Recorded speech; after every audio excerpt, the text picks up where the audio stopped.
Very first day as principal, he immediately expelled 300 students. For the lucky ones who remained, he was equally unforgiving. If he caught a student smoking, he'd grab one of them and drag him to the roof, commanding him to jump off without a second thought. Who could turn things around? Clark.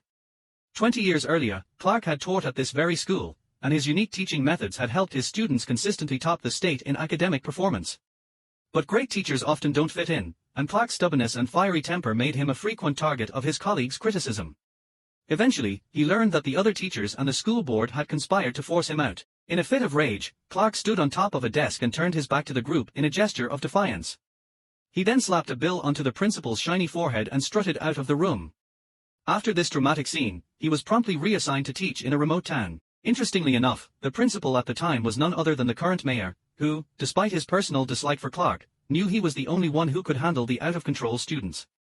Reluctantly, the mayor sent the education director to find Clark. As expected, Clark flatly rejected the offer at first. But the director, knowing Clark's personality, used reverse psychology to goad him into accepting. When Clark heard this, a look of disdain crossed his face, and his defiance flared up. However, when he returned to his old school after all these years, he was shocked to see the state of the place. The once familiar hallways were now dilapidated, the walls covered in violent and obscene graffiti.